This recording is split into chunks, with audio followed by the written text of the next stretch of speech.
aka Geeks. What's up, everybody? Welcome to our review, breakdown, reaction of the Rogue One, A Star Wars Story trailer, teaser, whatever you want to call it. With us, we have Brenden and Lynn. You guys say hello, Brenden. Hello. How you doing? I'm doing great. Today's a good day. Hit some golf balls. Watch the trailer a handful more times. And I want to start off with just asking you guys, pure, not based on anything you've seen or whatever, but how were you feeling, Brenden? What were you thinking? How were you feeling when you first started watching this trailer? I guess the first thing I thought, I was excited. I didn't expect it. I didn't realize that it was coming out that day. I really liked it looked awesome. I was really excited. It's a really good, cool piece of Star Wars lore that you get to explore with the movie.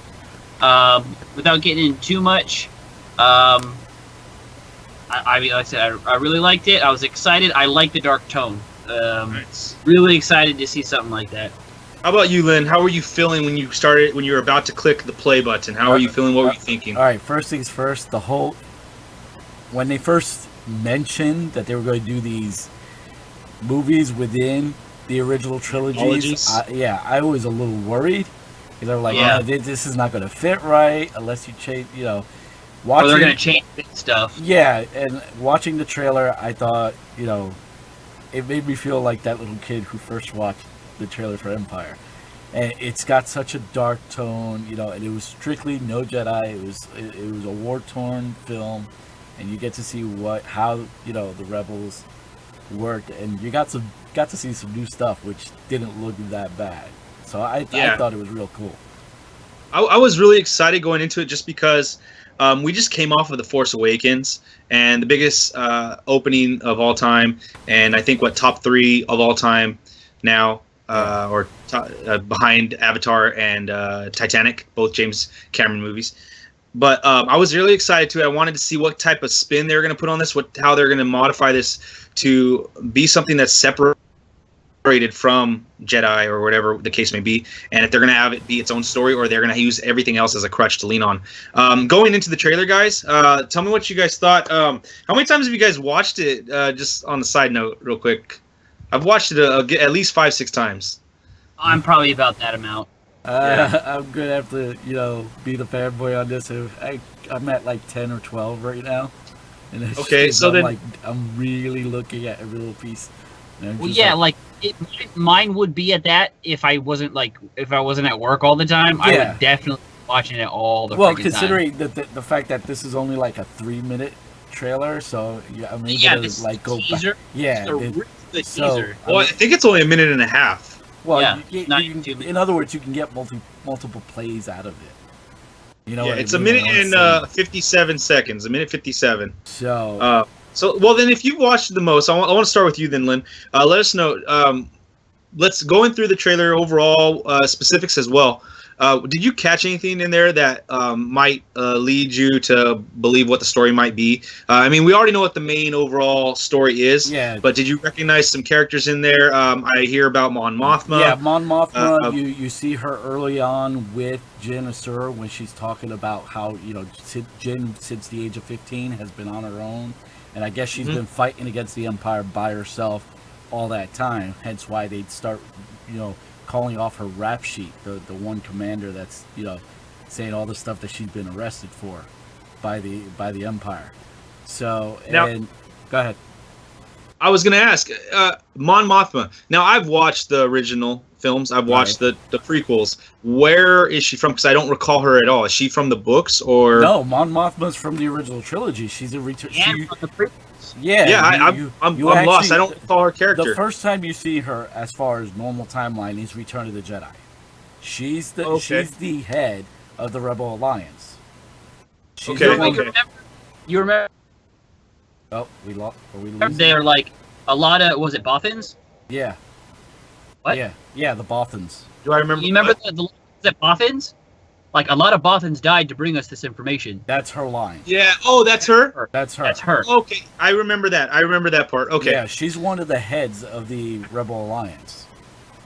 Okay, I remember that specifically because I just watched the trilogy I watched all 6 movies before Force Awakens. Right. I remember that. Okay, so let's to the Sith too. And on that note, she looks like dead on. Well, that's because the girl who was in Revenge of the Sith, the lady who plays Mon Mothma in Revenge of the Sith, she reprises her role for this film. Now that she's older. Yeah, she reprises her role for Rogue One. So they're keeping the same actor that was in continuity. Yeah. I just thought she looked just like from the freaking Jedi. Yeah. She looked. I was like, wow. Yeah. They for a split second, I was like, is that digital? Did they freaking like? Did it like pull like a fucking Michael Jackson hologram?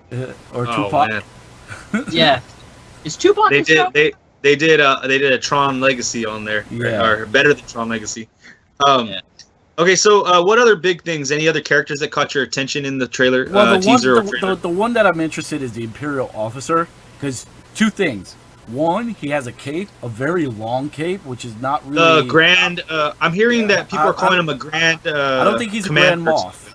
I don't think he's Grand Moff is the top of the line. And at this point of Rogue One, we already know that Grand Moff Tarkin is the one overseeing the building of the Death Star. He's the one who, basically tells Vader what to do at the beginning of the first Star Wars film. That's Grand Moff Tarkin. So he's already established. So this guy cannot be a Grand Moff Tarkin. And the other reason I believe why he's not is because he's carrying around a blaster. Most Imperial officers do not carry weapons. Okay. Anytime they've been shown on screen, they've never had a weapon. Now, so whether this changes it, he might be some type... Now, I don't know if you guys watch the Rebels cartoon shows where you see the Inquisitor. Well, some of the villains that they use are the Inquisitors, which are they're not Sith, but they use the double blade lightsabers for a lot of their weaponry. So I think this guy plays into something along that lines. He's part of the Imperial Army, of course, and he does have rank. But I think he's more of a hands-on type officer, hence the blaster. So and then they also show him walking on a battlefield towards the explosion. Yeah, on the water. If you look at that, when you pause that, he's heading towards whatever wreck. It might be an Imperial ship because all you see on the shoreline are dead stormtroopers. Yeah, so, I think it's that Imperial ship. They kind of what is it? The one A-wing? Was it an A-wing or? Well, it looks like a double Tidarium shuttle. The one that Han and Leia used to get onto Endor, but it's just larger. Yeah. So that's what that reminds me of. The other thing that's what they show it explode in the trailer. I was thinking that's what he was walking to. Yeah. That's what I thought. That's where I thought too. It's just the way they clipped it into different areas. I love the fact that they showed the Death Star being built as they're putting the giant. That satellite dish. Yeah, because that satellite dish. That's like the first time in a long time that they made the Death Star feel like it is large in scope. Because to be realistic, even the Starkiller base didn't give that immense it didn't scope. Seem like it was that big. Yeah. Where nothing here, just that small panel made the Death Star look like empowering. It looked like a scary weapon again, like in the original Star Wars. And I think what they did with the shadow, that was amazing. Mm-hmm. It almost made me think of some of the old school transitions that they used in the old movies. Yeah. Where it would go like light to dark and it would switch, like it would do a transition. It made me think of that, but I was like, holy cow, it's not a transition, it's a shadow. Yeah. And it made it feel like it's actually there in space, not just like, I don't know, like copy and paste or like how it used to look in the older films. Yeah. Like not so ingrained. Yeah. It seemed like it was there and it was like totally in the, had depth to it. Yeah. So I really liked it. I want to jump over to another character, Brenden. What did you think about Forrest Whitaker? I didn't like his armor. Okay. Did you notice that his armor had breathing apparatus? I did. And so I'm wondering if this is someone who may have been an Imperial. Now, I'm not saying he's Sith or what have you, but something. Yeah, but he's no longer with them. Yeah. I need to figure out. There's a lot of characters in here because it's new territory. You're like, who could this be? Is it I've seen a lot of like different theories because that's how like big the universe is. Yeah. And like you could fit a lot of different characters. Like you could make an argument for Grand Moff. You could. There's not enough evidence to confirm or deny it. So I want to see more of what his character is going to be. Right.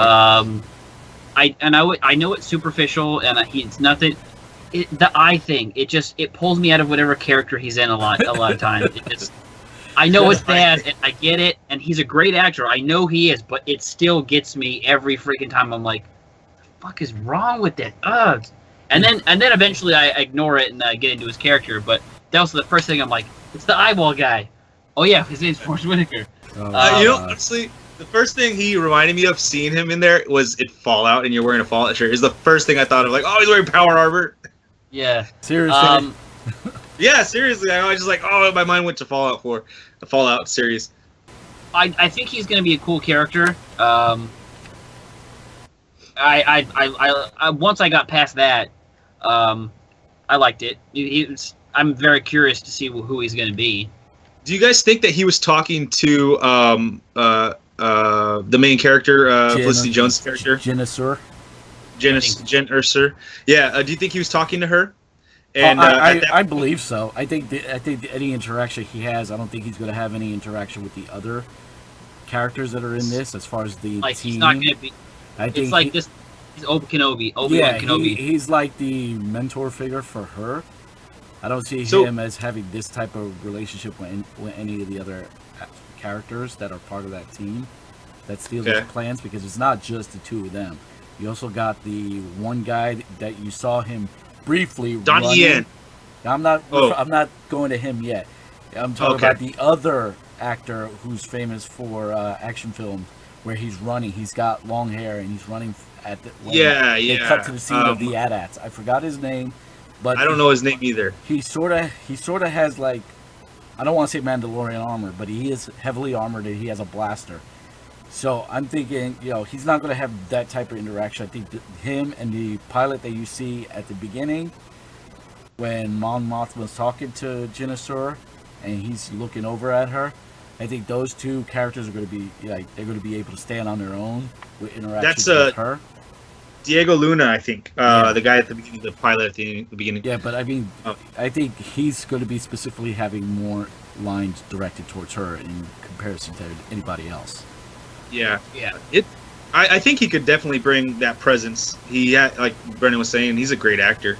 The eye thing it can pull some people away from it. I don't know. He's a great actor, but he still didn't save Battlefield Earth. If anybody's seen him, because that was the last, I think, sci-fi thing he done. See, I avoided that movie like the plague. Well, see, I was working. Side note, I was working for Barnes & Noble as a bookseller at the time, and we were given complimentary seats to a New York premiere of that film, and I was told I had to go since nobody else wanted to go, not even management. So I'm like, what am I getting out of this? I'm like, well, the movie was free. You're losing 2 hours of your life. Yeah, I mean, I got a free copy of the book, and I still couldn't understand the damn thing after. So so I want to go to the next point, which we kind of we avoided it till now, was Donnie Yen pulling out the freaking bow staff and kicking some ass against some troopers. Oh yeah. I thought that was amazing. That was really cool. That a dude with the bow staff is taking on dude with blasters. I just think it's funny, and I would not want to be that stormtrooper, because that's got to be the most stupidest stormtrooper on the face of the planet. Because he just walks right up to him and goes, and starts knocking him all over the place. I'm like, seriously? You have your blaster outright at him, and you're just gonna stand there, look dumb, and go like, okay, let me get hit. But if you let's go to hand-to-hand combat. Yeah, but if you look at the background in that scene in the trailer, there's a downed X-wing. So, and this goes back to the 3 pilots that they show in the trailer that the Imperials captured. So I'm wondering if that's where one of them is, and he's was trying to prevent them from trying to capture him. Well, no, I think he was probably trying to prevent one of the pilots from being captured. Or what? Okay, you're saying like he's got there because it's one X-wing, so he probably got there around the same time they did, and this was like a unit that got left behind protecting whatever the wreckage was to see if any rebels would come for him. And up this guy shows, because if you look, also there's a woman in the background that wears his color robes. So I'm taking he's of this planet that they're on where the X-Wing crashed. So he's defending his people. That's Nice. what I got from that scene. So, of course, that would probably give him purpose to join the rebels to get the plans, because obviously he's a part of the team. Yeah. What? Let's go to another scene that I thought was a great shot overall, and we don't really see this type of scene in the Star Wars films. Is almost like a tropical location with walkers, the AT-ATs. Well, it seems like a good portion of this trailer takes place on whatever planet that is. But that scene, that shot, it was amazing. I freaking loved it. There's so much detail in there that just makes it look amazing. Just if you look at the walker's feet just going into the water, you see the water, and there's so much detail in the water. For me, it was an all kind of like wow kind of shot. I'm not big on the walkers per se. I'm more of a traditionalist, and they should look like they traditionally did in Empire. No, I was gonna bring that up. Yeah. I actually like the way they look. The reason being, if you go from like the ships that you had in Attack of the the Clones? prequels, any of them, you're like, how do you get from this to this? It makes no sense. It's not like an evolution of ships. It's like, well, yeah, actually, it is. I don't think it's very well done. Unfortunately, they've done this, and they actually have.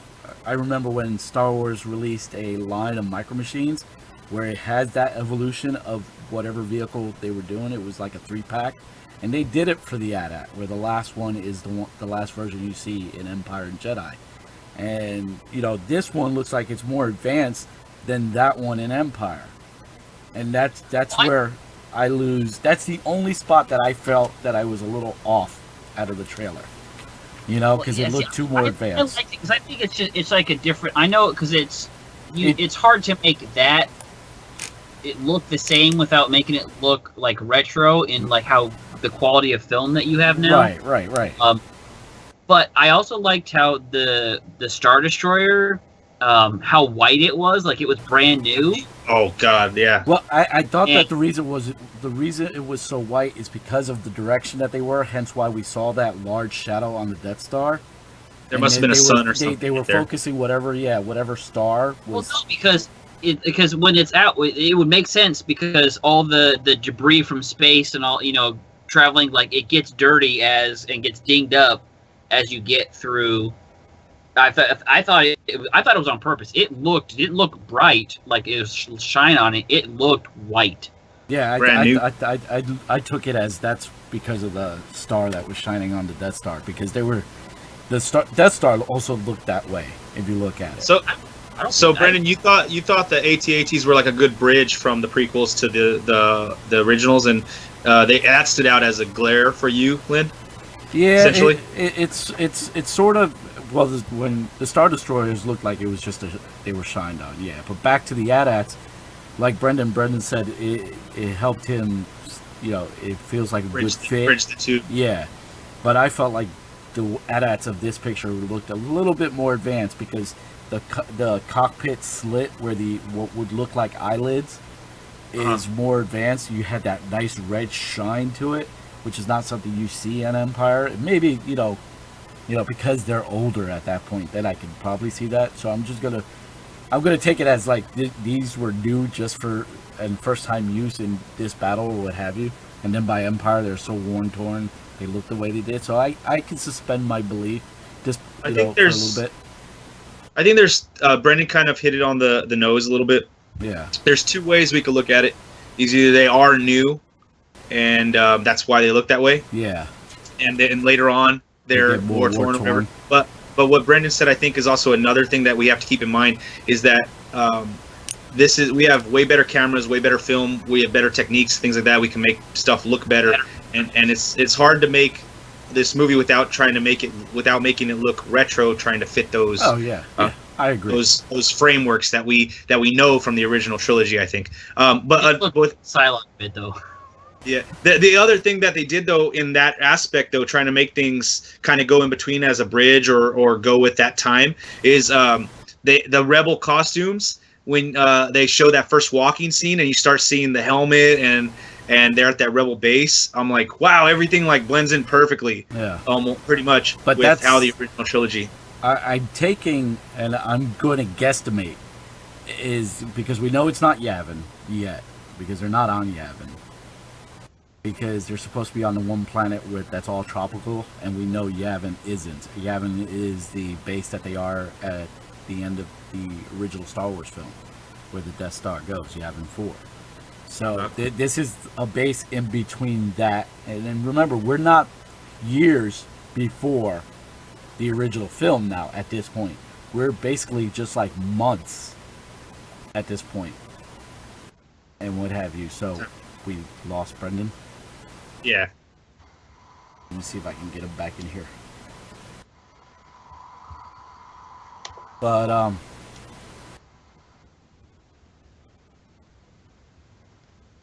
me see. There we go. Skype crashed. Yeah, we figured as much. Now I gotta bring Sean back up.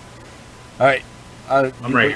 What you missed is I said now we can't be too far from the original film, and I think you said 10 months, right, Sean?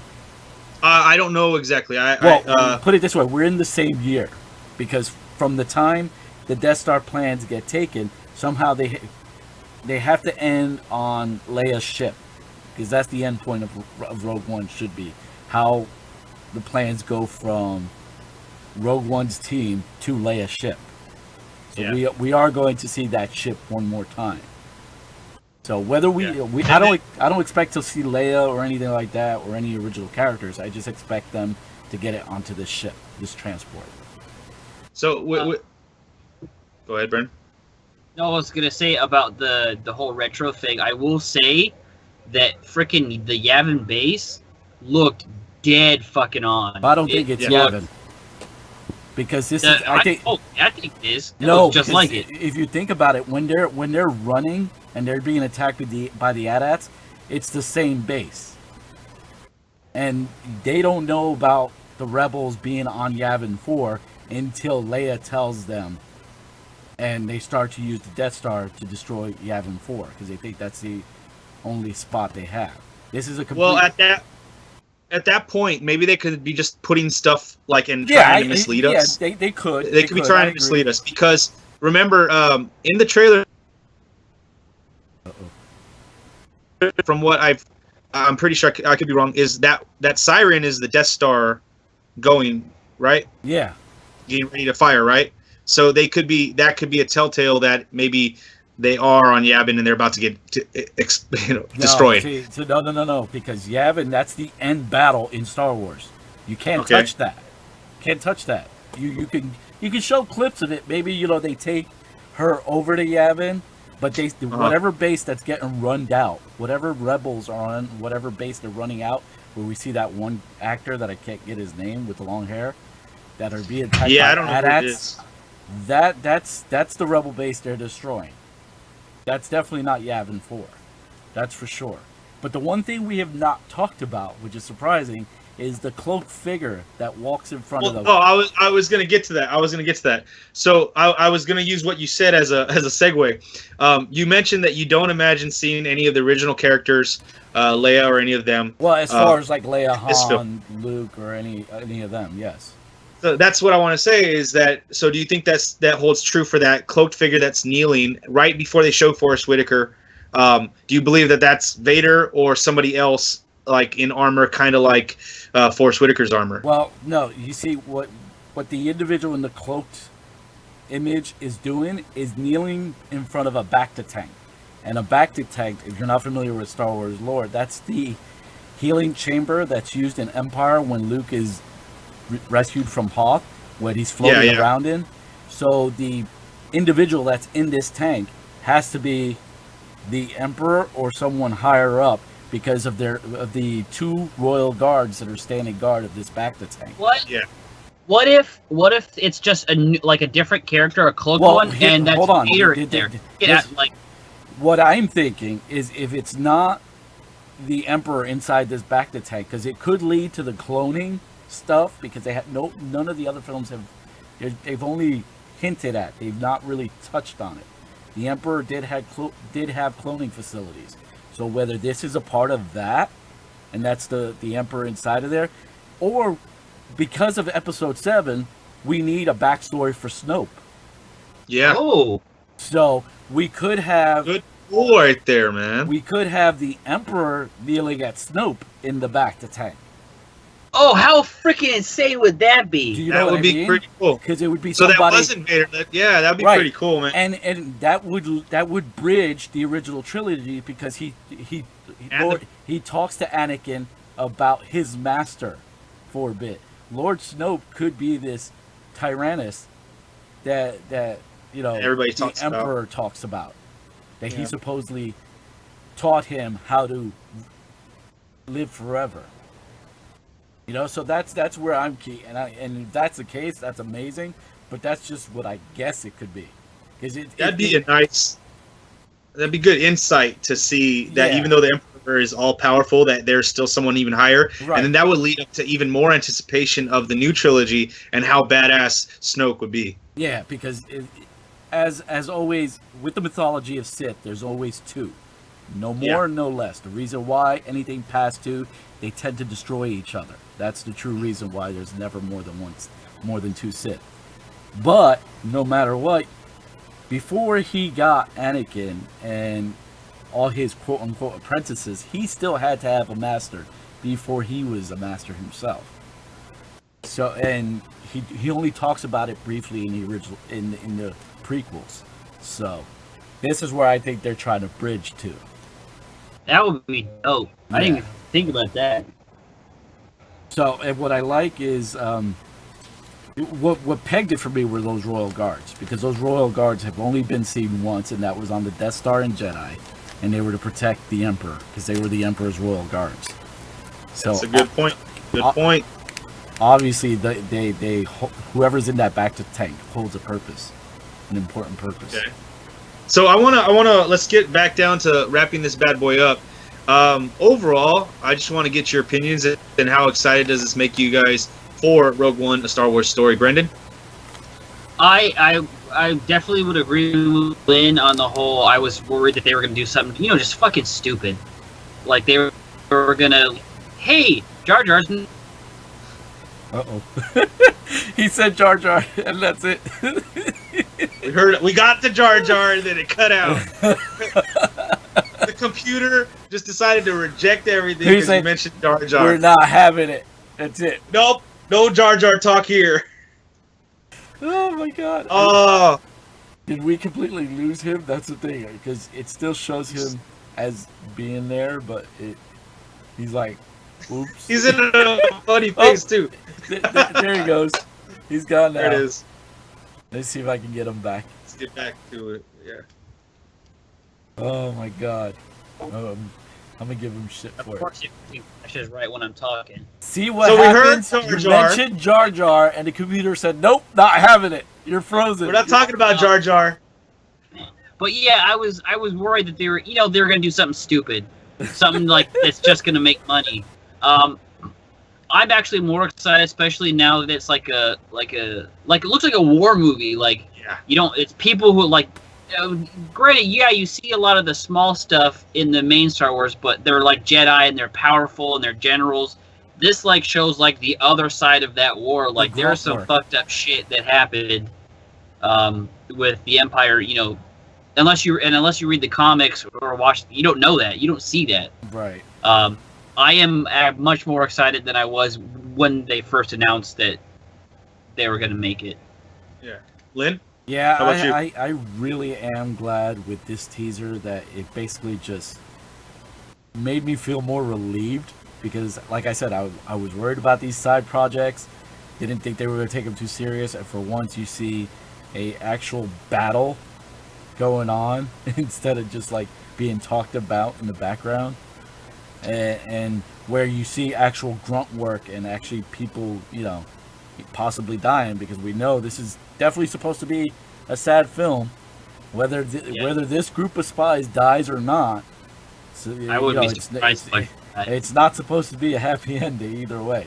Yeah. Now The only thing that comes out of it is the Death Star plans. right. That's the only thing I we're like aware of. it's a gray area of the good and evil of the Jedi. It's like it's war. You can go good or bad either way. What I do like about this is there's no mention of the Force. There's no Jedis, no Sith, and they kept it to basically the soldiers and commanders, and that's and spies, which is something that's heavily used, at least in what they've told us, used a lot by the rebellion. So it's nice to see this actually play to fruition. Yeah, definitely. I think it's a nice new feel or setting, story, a way to tell a new story in the Star Wars universe that doesn't require the Jedi or the Sith entirely to make this, the pizzazz. Yeah, they're going to be in it because they're going to mention them or show one or two, but it's not like, hey, look at this Jedi battle. I think the only person that would make common sense to use would be Vader, and that's it. Yeah. But I like what they're doing with this, at least with this trailer. This trailer, if this is the tone of the film, I'm very much excited for this, to see the boots on the ground and see that portion of something happening in this universe. Yeah, definitely. Yeah. I could totally picture in that battle, because I know there was, before I watched the trailer, there was a lot of rumors that said Vader was going to be in it, and he was going to be, brutal. I could see them doing something like they see Vader on the battlefield, and he's just, wrecking fools. That would be tight. He's not. It's not like right in his face. You see him off in the background, just going to town, and they're like, "We gotta do something." Because they're gonna show him. I'm pretty sure they're gonna show him, but I don't think they're gonna have him on that battle scene. I think that battle takes place. Not that one specifically, but a battle. Yeah, but the reason why I think, because remember, there's a scene in the trailer where you see the group of rebels running the opposite way, and then they cut to stormtroopers running, and this is when the Death Star horns are going. So there's alarm. So I'm wondering if this group got caught, and somewhere inside there we'll see Vader going after them and taking them, one by one. Where that would make sense for him being brutal, because he'll be on the Death Star, and he's actually the one who takes out this team if you plan on not having all of them survive. Yeah, that'd be pretty cool if he hunts it down. Yeah, that's what I mean. Actually was something I didn't like. Well, everybody seems to not like the horn, but hey, it's a part of the Death Star. No, I like it. It was too many and too loud. Yeah.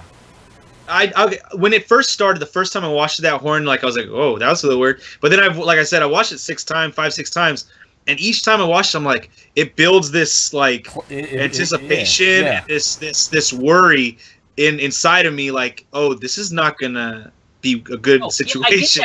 I get that, every time I watched it, I'm like, yeah, that's really cool, and then I'm like, okay, I'm trying to pay attention, I'm trying to listen what they're saying. Why are you doing more?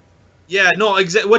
I know what you mean though too, because there's one part where between the blasts of the horn, there's one pause where they edited it to have it longer, to have some words put in there. I think it was by Forrest Whitaker, and so it was a little longer of a pause. Then they restarted it again. So if they would have ended the horns right there, I think it would have been okay. But it did definitely build some anticipation for crap, I got that stuff's going down. I like the fact how they ended it with her in her Imperial TIE Fighter suit, because I don't think that's towards the end. I think that's how the team got on board. Yeah, that's how she started. Right, so it goes back to when the rebels were getting on Endor and they had the Tidarium shuttle. The only thing they didn't have were uniforms. But go ahead. With that point, do you think they're misleading us and just trying to put us off the path with Forrest Whitaker's statements about what will you become? They're trying to tease that she might have some turmoil in whether she's on the Rebels or the Imperial Empire. Right. They're making it seem like she's going to flip-flop. Do you think that that's going to actually happen? I think that they're just playing with us. No, I think they're just toying with us, trying to figure out, oh, wait, did she throw us off track? Yeah, or did she... reverse Finn. Yeah, like a reverse Finn, where she goes from... But then again, Rebels. Think about it, she flip-flops, because she starts off fighting against the Empire, gets picked up by the Rebels, and then you turn around, she's actually an Imperial spy.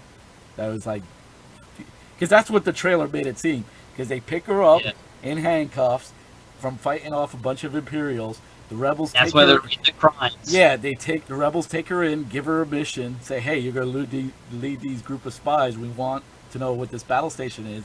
And then they show that last clip of her in that suit like saying, "Oh, look, she switched sides." I think that they totally are ribbing. I know they won't do something like that, but that would be dope if they did something like that. She's like the whole movie, like, oh hey, guess what? You were rooting for an Imperial. Yeah. That's what I got from the overall feel of the trailer. Yeah, it's there. It seems like there's definite things in this trailer that are used to throw us off track. Yeah, definitely. What do you think?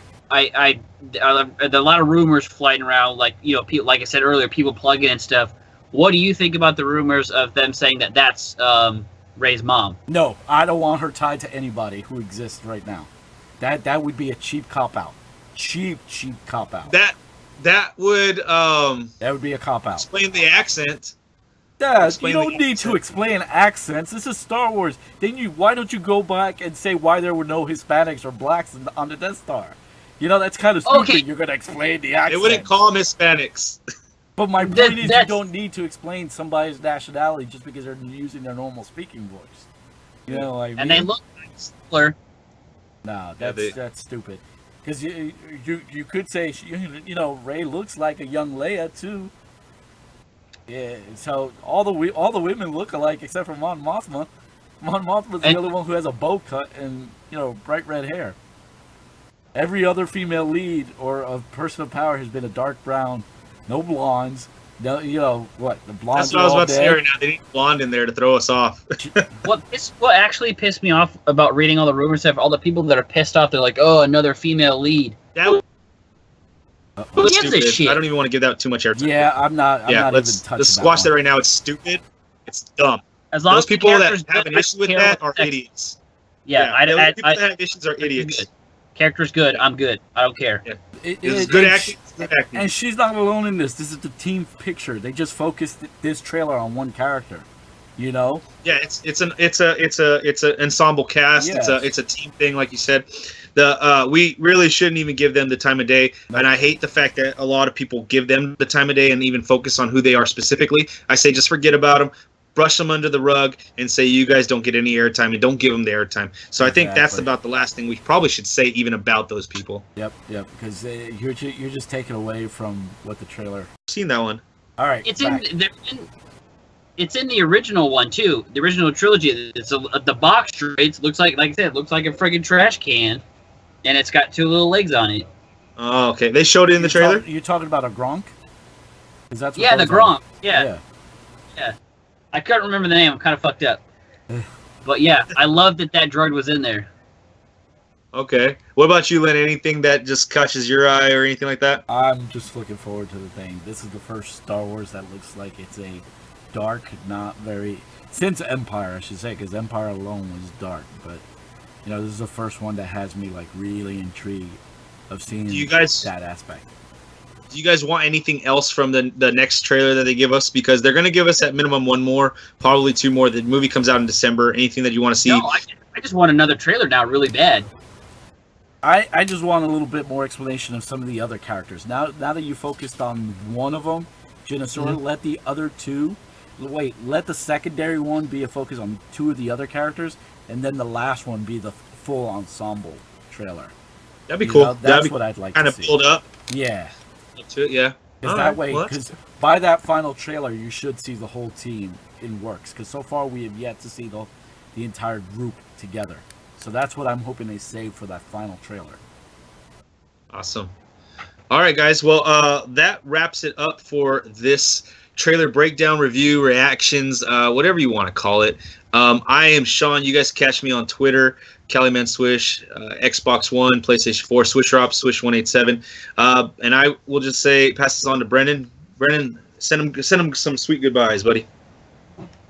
Not too sweet. I can't do that because I have to show something dirty, and there might be kids watching it. I don't. Hey, we have the mature audience thing. Hey, you guys can follow me on Twitch. Yay! Yay!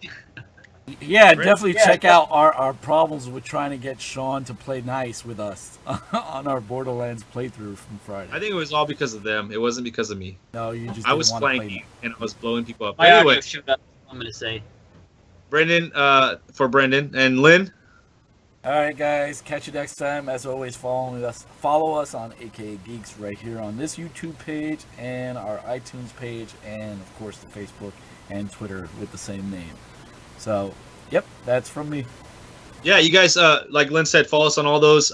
We have the Twitch as well. Lynn was streaming live on there last night. We were playing Borderlands 2, so check that one out as well. We have to fix the vocals. For everybody here at AKA Geeks, see you later. Peace. Catch you on the dark side.